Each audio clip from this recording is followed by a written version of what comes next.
الحمد لوليه والصلاة على نبيه.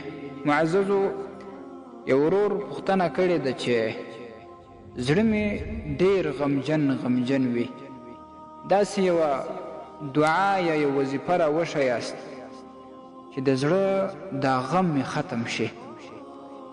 نو معززه اوله خبره ده چې د انسان په زړه کې اکثر وخت د ګناه په وجه باندې غم پیدا کیږي.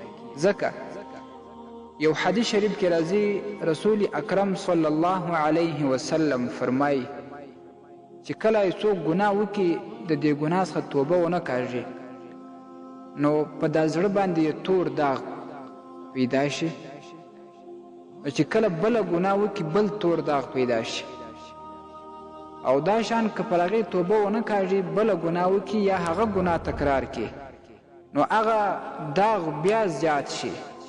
دا شان د ګناه په کولو باندې دا داغونه تور ټکي پر زړه باندې زیاتیږي چې آخر ټول زړه تک تور شي.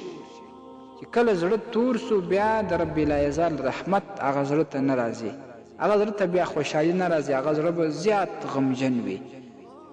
حتی تر داسې وخته چې دا انسان به آخر دې ته مجبوره کېږي چې هسې مې خودکشي کړې وای، د دې ژوند د مې ځان خلاص کړی وای.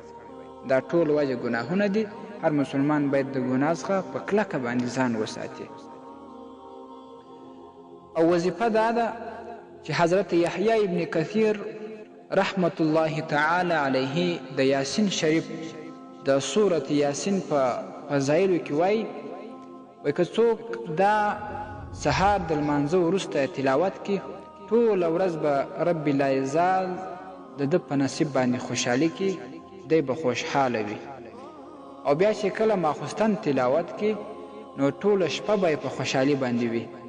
نو په 24 ساعته کې چې 2 واره یاسین شریف تلاوت سي، ده به دغه 24 ساعته په خوشحالي وي، زړه به غمجن نه وي.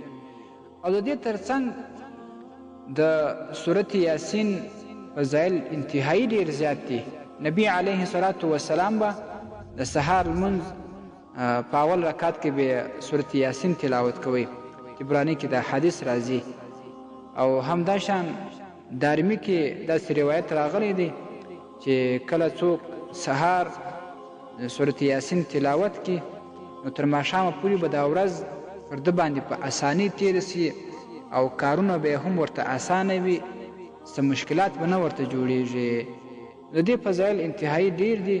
الله تبارک وتعالی د هر مسلمان ته د دې تلاوت کولو توفیق نصیب کړي، سهار هم یو وار او ماخوستن هم. او داسې کسان چې هغه قرآن کریم یې نه وي زده، کوشش دې وکړي زده دې یې کړي. او که بیا هم نه زده کېږي نو د یو چا په اواز کې دې یاسین شریف پیدا کړي، هغه دې بیا لګوي، غوږ دې ورته نیسي، اوري دې. دغه طریقه ده. السلام علیکم ورحمة الله وبرکاته. ستاسې د اسلامي پوښتنو جوابونکی مفتی حکیم الله صابر الحنفي صاحب.